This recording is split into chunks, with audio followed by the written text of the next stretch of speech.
Good morning. Good morning. Good morning. This is the seventh Sunday after Easter and Mother's Day. And you worship was wonderful this morning. So you have a very fine sermon to look forward to there. So I want to begin with a verse from Isaiah. Learn to do good, seek justice, rescue the oppressed, defend the orphan, plead for the widow. Let us pray. Lord, we thank you for your church founded upon your word that challenges us to sing and pray and then to go out and work for those things for which we sing and pray. Help us to realize that humanity was created to shine like the stars and to live on through all eternity. Keep us, we pray, in perfect peace. And so help us to walk together, to pray together, to sing together, and to live together until that day when all God's children will rejoice in one common band of humanity, in the reign of our Lord and of our God. We pray. Amen. Amen. Amen. Melynda, good morning. Good morning. In writing your book, Faith and Grace, which I assume everybody has a copy of. Yes, indeed. Or read. There's a copy in the Emerly library. digested. And in hosting the documentary film at the river, and today in your presentation, Three Trailblazing Pastors for Racial Justice, you do us the service of telling the stories about how several individuals met the test spoken by Martin Luther King. There comes a time when one must take a position that is neither safe nor politic nor popular, but they must take it because conscience tells them it is right. Melynda, for me, what's powerful in the stories you tell about Cliff Johnson, Connie Ring, George Para, Whitney Fauntleroy, and the accounts you will tell us today, is that they tell particular stories of how people wrestled faithfully with hard matters over lifetimes. Unlike the history of great events, you tell us the history of real people on the ground dealing with complex issues. You teach us the particulars of faith matter. Reading the stories of Westminster's response to the civil rights movement, I was brought back to a painful time in my own church history. Sunday morning, June 15th, 1969. The morning worship service at Central Presbyterian Church in St. Louis, Missouri, where my family were members. The service was interrupted by George Foreman and members of the Black Liberation Front, making reparation demands. The minister had prepared the congregation for this event by denigrating the civil rights movement and its leaders. Most disturbing to me that Sunday was the visceral angry reaction to church members I had known and loved my whole growing up. All of this had nothing to do with the gospel I heard from them. After that Sunday, I never returned to Central Press. I found a church home a few miles away, Kirkwood Presbyterian, where a few years later, I was ordained for the gospel ministry of Word and Sacrament. So thank you, Melynda, for helping us remember the particularities of faith, the struggles we each face daily in shaping a way of life consequent to our Lord's. Thank you, Scott. That's very kind, and I really appreciate the personal aspect of that story that you tell. And I think it's a good starting point for thinking about the fact that we all have the capacity to change and grow and improve and unlearn some of the patterns and views that we were maybe taught as children, or the experiences we've had. So I think that's the message of hope out of all of this work that I've done, and I really appreciate you being here. There's some note cards on the table that if you think of a question that you have during the course of the short slideshow I'm going to do. Please write it down and hold it until the end, unless there's something that you want me to clarify along the way. In that case, just raise your hand and I'll do that. So over the next 2 weeks, I'm going to tell you the story of 3 pastors, 3 Presbyterian pastors, 3 churches, 3 communities, and how they are all connected to Westminster in this kind of really cool way that I discovered as I was doing the research for my the original book. So in the process, I hope we are all inspired to think about our own histories, our own stories, and what stories will be written about us and about our church and our community. Just as a starting point, I'd like to I know it's wrong here. I'd like to share a prayer that Cliff Johnson gave to the House of Representatives back in 1959. Grant that all that transpires this day may serve to make for understanding, for compassion, for brotherhood and sisterhood, and for peace. I think that is an especially appropriate prayer for where we are in the world today. Okay, so here are Cliff Johnson and Robert McNeil, pictures of them. They're the first 2 Presbyterian pastors we're going to talk about in this series. The third one is Dunbar Ogden, and we'll be covering him next week and drawing the connection between Cliff and Robert and him. Let's start with some of their similarities. This is what kind of it struck me about the 2 of them when I first got started. A friend of mine, as I was writing the Faith and Race book, said, you know, I grew up in Columbus, Georgia, and there was this church there that had this very famous story of this pastor who was dismissed. And I did a little bit more digging around, and I realized 2 things. He was dismissed from the church that Cliff Johnson grew up in, the church that formed him as a young man. And number 2, it's a person who was a classmate of Cliff Johnson's at Union Seminary. So they knew each other. And I thought, wow, blow my mind. What a coincidence. And so I just had to pull on that thread a little bit more. And this is what I found. So they were both born in the Deep South. Cliff, of course, in Columbus, Georgia, where we're going to be talking a lot about First Pres Columbus. Both very proud Scottish and had Scottish ancestors that they were very proud of, middle-class families. They each had 1 brother.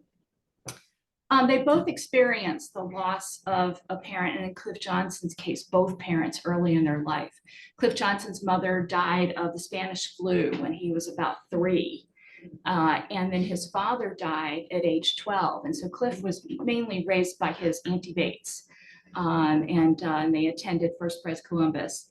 Robert McNeil's father died of a heart attack when he was in college. But going back to Cliff Johnson for a second, when each of the boys, Cliff and Sam, were born, their father wrote in the family Bible that it was their mother's, the mother who died of the Spanish flu, it was her strongest wish that they each go into the ministry. And in fact, they both did. Both of them were Presbyterian ministers. So both Cliff and Robert had a Black cook or housekeeper in the home. They were both raised to treat Blacks very kindly, but paternalistically, and not equally. As I mentioned, Cliff was raised in First Pres Columbus. Robert was raised in First Pres Birmingham. They both had other fields of study before they went into the ministry. They didn't just sort of naturally gravitate toward that. Cliff had a master's in journalism from the University of South Carolina. And Robert McNeil started law school, and he dropped out of law school when a professor told him, quote, "It doesn't matter what's right, it only matters what the law is." So if you're a lawyer, you maybe can appreciate that quote. That left him very disenchanted about using a law profession as a way to change the world, which I think is what he was hoping for. So they both ended up at Union Seminary at roughly the same time. Cliff is actually a year ahead of Robert, but during this time, they both struggled to reconcile their upbringing with what they believed about their faith. And there were some really interesting anecdotes from this time period from both of them. They both wrote about not wanting to eat at the same table with a Black person. And it was in fact Robert McNeil's, and there's an anecdote in Faith and Race about an experience that Cliff had as an adult at a table with a Black person that is interesting, which I won't retell, but there was a seminary conference at which there were Black delegates, and Robert was somewhat forced to sit at a meal with some of these Black delegates, and he writes that really was the beginning of his having a greater understanding of racial inequality, and sort of helping him to kind of cross that barrier. There was also, though, for Robert, an example of when he refused to play basketball with the Virginia State University team. The Union Seminary team was supposed to play Virginia State, which is a historically Black college, and he refused to play. So this really was for both of them. Seminary was a pivotal time where they started to question some of their views about Blacks and about racial equality. And both of them died prematurely. Cliff Johnson, of course, at age almost 54 in 1970, while he was a minister here at Westminster of a brain tumor. And Robert McNeil died of a heart attack when he was 60. So let's talk a little bit about the differences between them, because there are some very significant differences between them. The biggest one is that Cliff Johnson had a very long, happy, and successful career here at Westminster. Robert McNeil had a very short and very tumultuous career tenure at what was Cliff Johnson's home church, First Pres Columbus. Westminster was founded in 1939 and had about somewhere between 100 and 200 members when Cliff Johnson arrived. He was the first called minister to Westminster. There had been they called it an organizing minister that was here, and that was right there. So by contrast, First Pres Columbus was founded in 1830. It was in a downtown. I don't know how many of you are familiar with downtown Columbus, but there are 4 churches that are roughly on one corner. It's a Baptist, Methodist, Episcopal, and Presbyterian in very close proximity to each other. And among those 4 churches, there were 7,000 members. And so the thinking was that if you didn't like what you heard at one church, you would just cross the street and go to the other one. So there was a lot of sort of churning between these 4 churches. And what Robert McNeil said is that the prosperity of the church was more important than the preaching. So it's kind of like, were you at the it church for, in the 1950s and 60s? First Pres itself had about 1,200 members. So it was a much larger, more established church than Westminster was. And there's also a very different what is it? I'm sorry. It's also a different geographical context that I wanted to mention, because Westminster was formed from members from 12 states in the District of Columbia. For the most part, the people who formed Westminster did not grow up in Alexandria. They were from all over, and a lot of them were here for the military or for civil service or that sort of thing. McNeil writes about Columbus, Georgia. He says, if the Confederacy was to glory in the lost cause, this little hotbed of secession was going to muscle for its share of it. So, very, very different settings. And First Pres Columbus had a very long track record of controversy and dissension. McNeil wrote, quote, they didn't want a big man in the pulpit because he might become unmanageable. They wanted an amicable fellow because they had an element in the church that was consistently hostile to their ministers. They had a 50-year record for resisting its ministers if they got out of line or grew old on the job. In fact, his predecessor was considered to be too autocratic, and the one before him had gone astray on the issue of race. They both had the moderating presence of the military in their congregations. Of course, we had the Pentagon here. Columbus had Fort Benning, which is now Fort Moore, and it is clear that the military members of First Pres were more receptive to his viewpoints. Even in the 20s. This would have been in the 50s and 60s. Okay, okay. Yeah. Yeah. First Pres Columbus members would use their contributions as a way of expressing their satisfaction with the minister. Westminster, by contrast, was so focused on building this complex that we are now in the process of sort of undoing some of what they did, or maybe putting back some of what they did. But that was really, from a financial standpoint, the focus of Westminster was on building. Every building campaign went in, another building campaign would start. So that's really what they were focused on. Most importantly, Cliff and Robert had very different personalities and different preaching styles.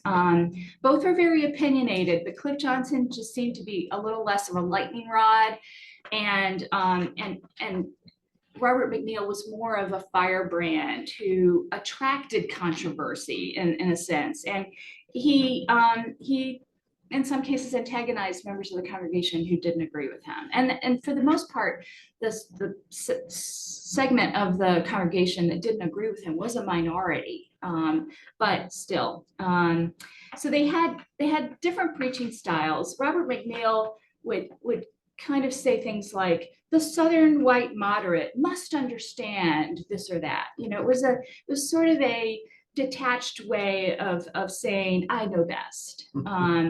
Cliff was more honest and forthright and personal about his own feelings and his own struggles. And he would tell people in advance that he was going to say something that they may not agree with, and that was okay if they didn't agree with it, but just listen to what I have to say.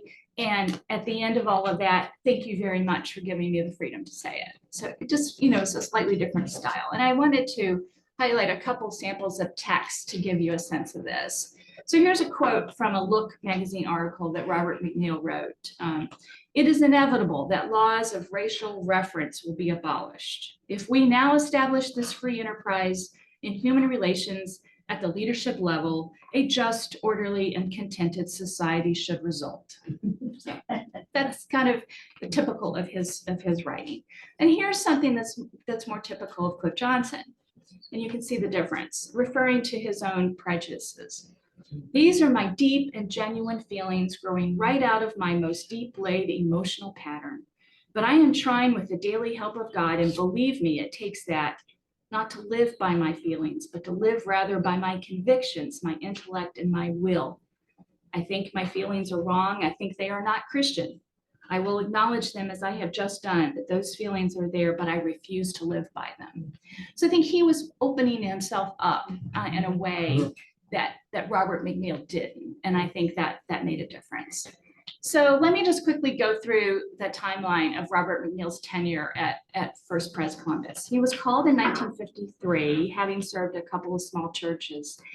And the search committee would have been aware, because this was a very well-documented thing, that he had prepared a very controversial report in 1950 for the Senate of Alabama. And the point of this report was to say that there was no justification, no Christian justification for segregation. And here's a quote from that report. The Negro of the South is thrown into a galling dilemma. We encourage him to be clean, but rent him houses with no bath facilities, to be healthy in moldy shacks on unpaved streets, to dress properly on a pauper's income, to vote when registrars ask impossible questions, to love his country which shows little affection for him. Love for the Negro, if devoid of justice, is sentimentality. Genuine love cannot bypass justice in its show of affection. This is in 1950. And if the search committee read this, they shouldn't have been too surprised about where he stood on things, because this is pretty clear.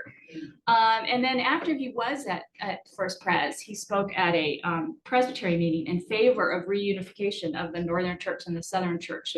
So just for, the clarification, all that we will hear about this week and next, it pertains to the Southern Presbyterian Church, which was called PCUS at the time, before they merged with the Northern Church.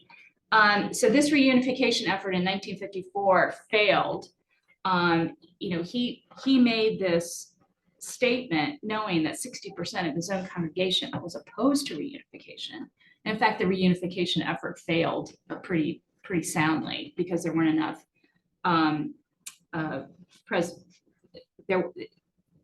there weren't enough. Yeah, it was that he was speaking at a Presbyterian meeting, but there weren't enough Presbyterians voting in favor of it. And the issue did not come up again until 1982. Wow. Okay, so yeah, we're going to talk about that a little bit more next week. In 1955, he ruffled some feathers when he hired a fundraising firm. Whoops, I'm on the wrong slide there, sorry. He hired a fundraising firm to boost stewardship, and that did not really go over well. And then in 1957, he wrote an article for Look magazine, which we saw a quote of before, calling for what he termed creative contact. This was his term with Blacks. And mainly what he was getting at was a pretty modest, sort of watered down, weak tea kind of effort to have more whites and Blacks serve together on city councils and grand juries and school boards and medical societies and things like that. But some people misinterpreted the term creative contact as code language for intermarriage. And that was really the problem. That's not what he meant, but that's what it became interpreted as. And the article managed to leave readers on both sides of the issue very dissatisfied. And it doesn't really, the article doesn't really argue for racial equality, but it did not sit well with the congregation. The article was actually leaked to the public before Easter Sunday. And a friend told him that Easter Sunday, while you were talking about the cross inside, they were plotting a crucifixion for you outside. Wow. Yeah. And then just to give you a sense of what First Pres's church history was like, and it could not be more different from Westminster's. I just wanted to read you this quote from their own church history. This is First Pres Columbus's own church history. 1957 became the year our church almost split. It was during this year that molehills became mountains and many nagging issues seemed to be major in the eyes of some. It was the year that the pastor, Reverend Robert B. McNeil, chose to air his views on racial matters nationwide by writing an article on the subject for a national publication, Look magazine. It was the year that the elders on the session could not agree on the time of day, when 8 of them filed a complaint and request for an investigation with the Presbytery of Southwest Georgia, 8. It was the year, soon after the 8 had filed, that 16 elders and Reverend William B. Clemens appeared before Presbytery's Commission on the Minister and his work in defense of Mr. McNeil's right of free expression. It was the year that many members chose to spread unfounded rumors and to retaliate against the minister by withholding funds. And it was a year whose unpleasantness we would all like to forget. So moving on, in 1958, the Judicial Commission dissolved the session, basically took over the day-to-day running of the church, and from another city in some other part of the state. And in the meantime, there was this dispute, kind of a silly dispute between the church hostess. I'm not really sure what that person did, but the church hostess and the choir master. And it really divided the congregation. And McNeil took the side of the choir master, and that, sort of set things off. And then in 1959, the Judicial Commission dissolved the pastoral relationship. It really drew national attention, partly because of this article that he had written. There were articles in Time and in the New York Times, and it was the subject of one of Eleanor Roosevelt's daily columns.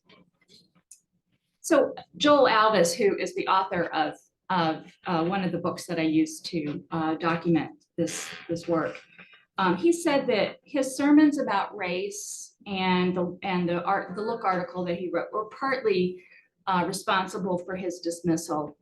But the fraught relationship that Robert McNeil had with the congregation and the presbytery were also factors.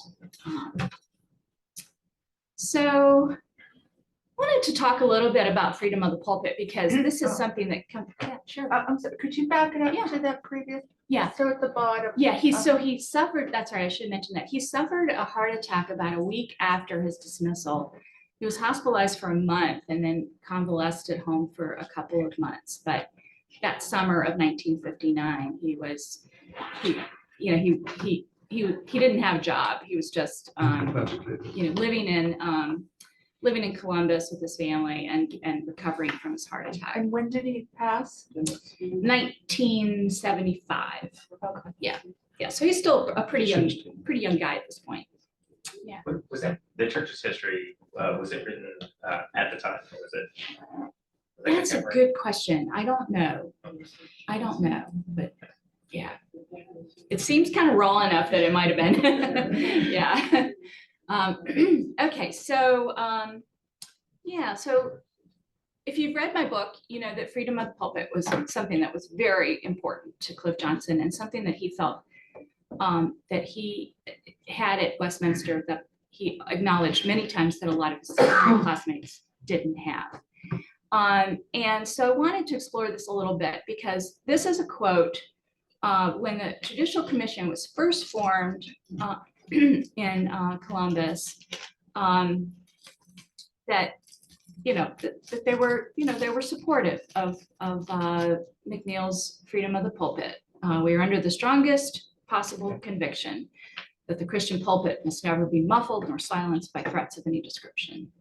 Well, it turns out. Could you clarify what the Judicial Commission is? Most of us aren't familiar Yeah, with the church, That's the true. Yeah. relationship. So, Jacob or or Patrick, do you want to mention? Do you Sure, want to it's say part of something about that? it's part of the judicial, the Presbyterian Church in its polity has a judicial process, a judicial wing, kind of like we have a court system. Still part of the book of order now. Still very much. So would this is an appeal to the presbytery or what? Yeah, so if a group of the eight who were unhappy with him went to the presbytery and said, we're really not happy with him, we want you to investigate this. And so the Judicial Commission is formed to sort of come in and look at what the situation is and try to resolve issues. And in this case, they said, your session is not functioning. We need to take over the function of the session. And so that's what they had done. But at the time they were formed, they said, we are under the strongest possible conviction that the pulpit must not be muffled, blah, blah, blah. Okay, but it turns out that the conviction wasn't all that strong after all.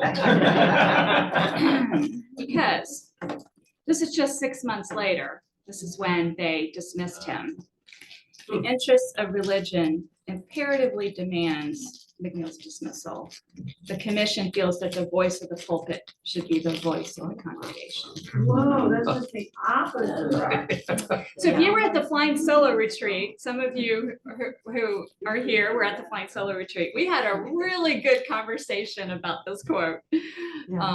And the sort of, what that means. Crazy. Yeah. Something for you to think about. So this is what McNeil had, McNeil had wanted to prove that he could preach about racial equality and still keep his job. But he ended up feeling like he had given his colleagues even more reason to be cautious because of what happened to him. And this is, he says, it's a place where I nearly lost my life, his heart attack, not because he was threatened by violence, although he was threatened by the KKK. But it's a place where I found my integrity. And then I follow that up with a quote from Cliff Johnson. It is one of my great convictions, that's Cliff Johnson's emphases, that the pulpit must be free and that your minister must feel always not only free, but supported to say whatever he believes to be God's will. And Cliff Johnson was not only free, but supported. So what happened to Robert McNeil?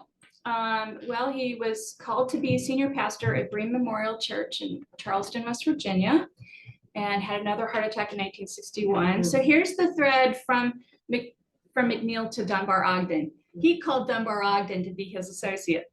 We're going to learn more about him next week, but that's the connection. He returned to Columbus in 1965 and wrote about that visit again in Look magazine. And there's a surprising lack of bitterness toward the church, given all that he had been through. And I just want to read you a quick excerpt from that. What impressed me the most was the reception given to me, not as a person, but as a symbol of resistance to the social pattern the people of Columbus had fought so hard to preserve. The spirit of reconciliation was overwhelming. They took me back as one of them. They accepted me now, not as a misguided idealist who insisted that they reform ahead of schedule, but as one who had sympathetically urged them to face tomorrow's realism with a morality more ancient than any of us. He actually left Bream Memorial in 1968, and he left the ministry, which is a contrast with Cliff Johnson, who really was at the pinnacle of his ministry here at Westminster in 1968. He attended University of North Carolina at Chapel Hill for graduate school, and he taught at Wilkesboro, North Carolina Community College from 68 to 75, and he died at the age of 60 of another heart attack. Yeah. Was Bream in West Virginia, was that community receptive of the pastors? Or Oh yeah, Yeah. definitely. Over the message. So then what happened to First Pres Columbus? This is a really interesting story. So remember I said it wasn't until 1982 that the Presbyterian Church took up the issue again, or the Southern Presbyterian Church took up the issue again of reunification. Well, First Pres Columbus happened to be the host of the meeting where PCUS, the Southern Church, voted to reunite with the Northern Church. And it was at this point that a lot of churches decided to leave what we know of as PCUSA, which is now what was formed by this reunification, to form PCA, Presbyterian Church of America, which is a more conservative branch of what was then the Presbyterian denomination. But that's not the end of the story. In 2015, the congregation voted on whether to leave PCUSA, the denomination that was formed at their church. And it fell 8 votes out of 900 members. Is that number again? 8 votes short of the 2/3 majority needed. So that meant that more people wanted to leave than to stay, but they didn't have the 2/3 that they needed by 8 votes. And so the pastor took 100 members and went off and formed another church, and it's part of what's called the Covenant Order of Evangelical Presbyterians, or ECO is the name for it. It's yet another offshoot of the mainstream Presbyterian denomination. And that church seems to still be a thing. And First Pres is still, a viable church.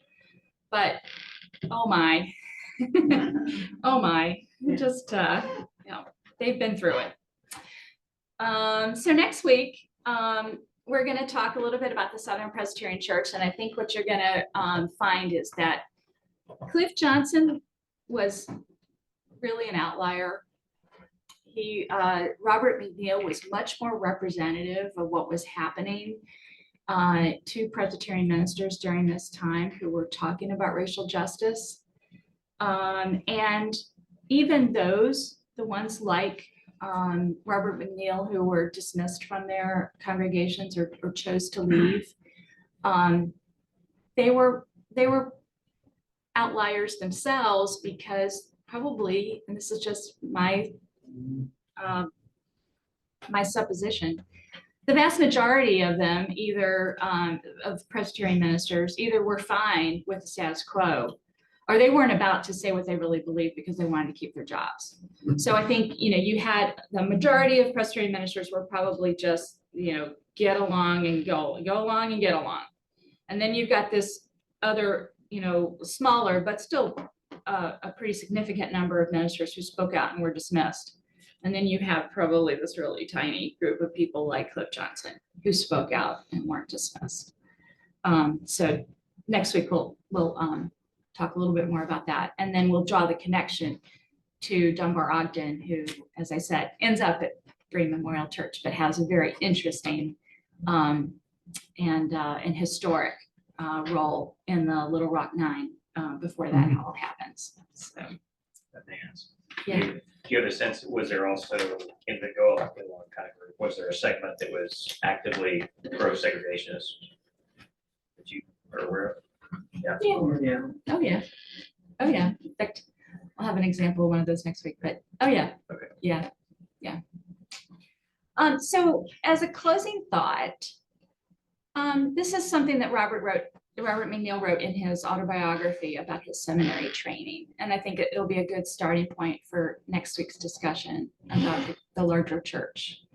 We were to preach on temperance, but not prohibition, justice, but not politics, greed, but not economics, and prejudice, but not segregation. So thank you very much. I really appreciate your questions. So please, Roger. Well, there's a card here. I'll read it. I can't. Where did Robert attend law school? Sorry. Oh, yeah, it was in Birmingham. I'll have to get back to you on that. It was a law school that I had not heard of. Oh, that's okay. I think he went to undergrad at Birmingham Southern. It wasn't like the University of Alabama or something like that. Yeah, it was a small law school, but yeah. Thank you. More of a comment than a question, but one of the things that struck me as I read your book was the way that Cliff Johnson opened up his soul. I mean, he just laid his heart out on the table. Yeah. For everyone to hear about, and it just became this, it was easy to follow his thinking, his progression, what he was struggling with. And I thought about how rare that seemed to me and how I would never be able to do that. Yeah. That would be just too personal for Right. me to ever put out in front of everybody for them to dissect. But I also wonder if that isn't why he was so successful. Because there was you couldn't criticize this Right. man who just poured out Yeah, what he went through to come about, the change in his thinking. yeah, I totally believe that. And I think it really connected with people who were also having some of their own doubts and thoughts and Yeah. questions. And so, I think it did open the door for people to do their own self-examination, just as he was doing it himself so publicly. And I was trying to, make the point that with Robert McNeil, it was more of a sort of academic justification He for, sort of it's jumped like, to his conclusions Right. without giving the background of how he got there. right. And also sort of you should do it this way and you should do it that way and you should think this and you should think that.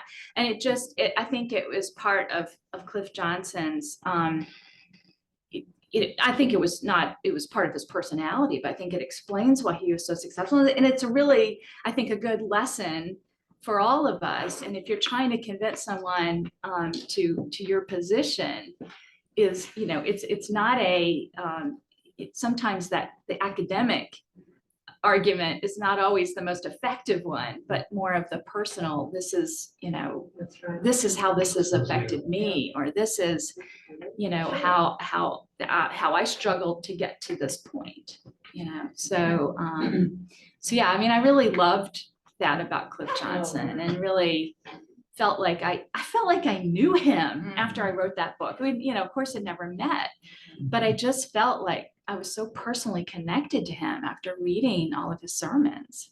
And I can't imagine what it must have been like for the congregation to have also sort of walked that walk with him, and I think it's really cool. So yeah, thank you. Jen? Yeah. Well, I was here.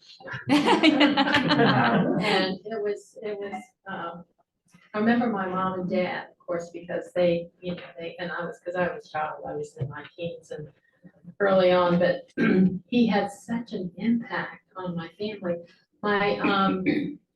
My father worked for the government at that time, and he was high up, and they just beginning to integrate in the federal government.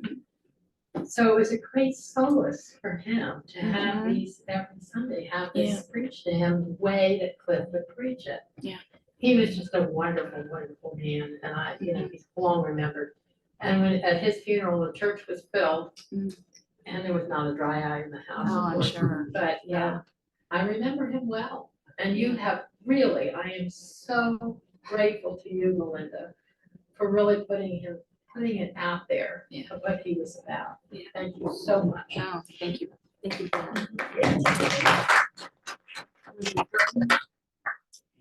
I have no evidence of that. What was the question? What was the question? Robert, yeah, I mean, I feel like. Restate the question. Yeah, okay, I'm Were sorry. they really friends? We're Robert and Cliff friends. So here's what I say about that. They had to have known each other because they were classmates together. So Were they one off? they were 1 year off, but they would have been, I mean, Union Seminary was not that big of a place at that time. So they certainly would have known each other. And he talks frequently about seminary classmates in his sermons, seminary classmates who did not have the freedom of the pulpit that he did. So I know that he would have been aware of Robert McNeill's struggles because that was the church he grew up in. I mean, we all know about what the church we grew up in is, is doing. And so Cliff doesn't write about Robert that I'm aware of, and Robert doesn't write about Cliff that I'm aware of. I actually asked Cliff's son, how whether Cliff visited Columbus, that would have been, visiting the church. And Cliff Jr. said that he is not aware that his dad ever went back to Columbus after he left because he didn't have any family there. Sam was preaching somewhere in the Midwest. They lost all of their, his parents had died. And so he didn't, I don't think he felt that connected to Columbus since he never went back. So it's a mystery to me, but I feel certain that Cliff Johnson would have known of Robert McNeill's struggles just because of the way he talks about the struggles of his classmates. Well, I would say since they both were writers, they had to have been aware of each other's writings. Possibly. I mean, if you've got an article and look, if you Right. read that paper in 1950, Yeah. I'm sure that anybody interested in the church would have been aware of it. Yeah. Yeah, that's true. That's true. I have a question in the chat. I wonder if you could answer it. It's in the Q&A section. Okay, we're looking for it. Or do you want to just tell me? You just click on Q&A. It's the only question written therein so far. Maybe. You see it? I see your comment about Reverend Haverkamp, but I don't see a question. Okay, click Q&A. Yeah, we have a different interface than you do, sir. Okay, I'll read it. Thank you. Thank you. This was an interesting presentation. Being that Westminster, like National and Fourth, is a relatively conservative traditional congregation, choosing to remain in the otherwise functionally Unitarian PCUSA, with many churches in our own presbytery merely pretending to be Presbyterian and Christian rather than actually being it, how does this history square into Westminster's and other remaining Orthodox congregations' often tumultuous relationship with our presbytery? How does First Pres Columbus, Georgia square into this? Was First Presbyterian in the fellowship community? Most Orthodox churches still in the PCUSA, like Westminster, were once Southern churches. And if you know history, it was the South who was more Orthodox than the Unitarian North.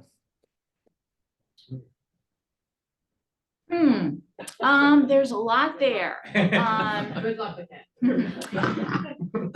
So one of the things that we will talk about next week is how the PCUS, the Southern denomination, and the presbyteries were more forward thinking on issues related to racial justice than individual congregations. And my sense is that that's probably still true today. I'm looking at Patrick because I want some either after, and that may be too broad, painting with too broad a brush for today. My But mind was chasing a different squirrel on a different tree, so I what you said there for me to either affirm or Okay. connect. Yeah. The Southern Presbyteries were generally more what you said? more progressive Than than the individual the congregations. congregations themselves, the presbyteries were Yeah, outliers to their. right. I couldn't comment on that. Yeah, okay. With any confidence. Okay. So, yeah, I'm sorry, Everett. I don't really have a good enough grasp of where the current denomination is and how that would have compared to the Southern Church. I don't really feel qualified to answer that question. But anyway, we had another question over here. Yeah. An inside job, Oh, yeah. Okay. except I haven't forewarned you. So there's a genre of history that's, I forget what the name of it is, but it asks counterfactuals like, what would have happened if something had gone differently? Like if Lincoln hadn't been assassinated, what would have happened if Roosevelt had foreseen the attack at Pearl Harbor? Have you ever thought about, or can you speculate now, suppose we took Robert McNeil and Cliff Johnson and put McNeil at Westminster and Cliff Johnson at First Pres with his superior personal skills? Could Cliff have navigated the Shark Tank atmosphere at First Pres, or do you think they would have chewed him up and spit him out anyway? I think Cliff could have navigated that because it really was a minority of the congregation at First Pres that was not supportive of Robert McNeil's views. And I think absolutely Cliff Johnson could have navigated that and would have been successful there. McNeil would have been dismissed from Westminster, or is that harder to say? That's a harder question. This congregation has always been sort of intellectual. I mean, even in its founding days, people that were at the top of their fields and, highly educated. McNeil's style might have worked for Westminster then. I don't know. That's an interesting question. Yeah, I don't know. I think our congregation would have taken care of Neil better. In a way. Yeah. Would have been more nurturing, I think. But You might Yeah. not remember as well. I do. Yeah. But No, I mean, I might not have remembered. He might not have made as strong an impression to a teenager. no, that's true. Yeah. as Cliff Johnson. Yeah. But Johnson, Yeah. that's true. Yeah, that's true. Judy. Well, I was gonna say, I think that that issue and today it's more the LGBTQ issue. Right. They're very emotional. And just being intellectual about it doesn't really work for people as well as acknowledging the feelings that people have about these things. Right. And so I think that, I mean, whichever church he was in, I think Cliff Johnson was gonna be more effective. Right. Yeah, I agree. absolutely. I agree. Yeah. We just were lucky to have it. Yeah. You're reminding me, I appreciate this. These are not just stories of the Southern Church. My mother in the 50s was, I don't know what the title was, but director of Christian education at a church in downtown Pittsburgh. And just because of her nature, she went out and worked the streets of the neighborhood, inviting all sorts of kids into the program, which meant blacks and African Americans. Yeah. And the session called special meeting to have her fired. This is Pittsburgh, this is Yeah, the North, this right, is whatever. Right. Wow. Fortunately, the minister said, I hope you have your letter of resignation ready, I'm not going to fire you. And I've got mine ready, I will leave too. This is what happens. Oh, And wow. they both Oh, my end up- gosh. yeah, they both end up staying. Wow. But I don't think I fully appreciated the depth and the courage of those people at that time. It just seems to me like a really odd story. Yeah. Didn't appreciate the 50s so much. Yeah, people were really Story. people were really ugly to McNeil. He was, he was a member of, as sort of pastors were in those days, he was a member of all of the, the men's organizations in the city, the important, this club and that club and, what we might call like the Metropolitan Club, was back then and that sort of thing. And he was, he was kicked out of those places, not, he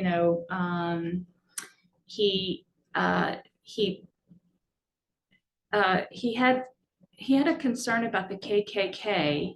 I can't remember what maybe he thought, his house was being surveilled or something. He went to the chief of police to, sort of say, I'm concerned about the KKK. And the chief of police said, I'll talk to my buddy. It'll be okay. It basically, He knows it, yeah. I'll talk to my good friend, That's silly. whatever, and he'll leave you alone. I mean, it was all kinds of stuff like that. His autobiography is actually really good. It's right here. I've got it if you want to read it. God Wills is free. A couple of other books. Yeah. I might have missed Yeah. his family, McNeil's, did he have children? That's always part of the story, is the Yes. impact on the family. Yes, he did have a couple of children, a son and a daughter, and I came across a letter that he wrote to Oberlin College when his daughter Janet was a student there, because she wanted to participate in a protest in Alabama or something, and he had to write and give her permission to do that. And I have the letter that he wrote to Oberlin saying she has permission to go to Alabama to protest, blah, blah, blah. She was part of the, student. SLCC. Yeah, student nonviolent. Yeah, she was part of that. Okay. Um, I wonder if he- his kids are still alive. I think Janet is still alive. I actually thought about trying to track her down, but I didn't really, I didn't bother. But there was one other thing. Oh, and he was bowling with his family when he had his first heart attack. And yeah, I think it was hard on his family. And as we'll hear next week about how hard Dunbar Ogden's experience was on his family, because it was a pretty unpleasant, 6 or so years. And that was when those kids were at home and, were aware of how his father was being treated. I mean, couldn't avoid that. So. Can I briefly read this dedication? Yeah, sure. Yeah, Okay. that's McNeil's autobiography. Yeah, sure. Right, Go I ahead. wanted to see who he dedicated it to. So the dedication To the people in my little clan, Jeannie, Janet, Frank, and Walt, whose lives were seriously affected because of my peculiar convictions, but who shared them with me in quiet faith and steadfast love. Yeah. That's nice. Yeah. So then Jean was his wife and they maybe had 3 kids. Yeah, yeah. Interesting. Anyway, any other questions? We're about to wrap up Thank you, here. Melynda. Very good. Thank you.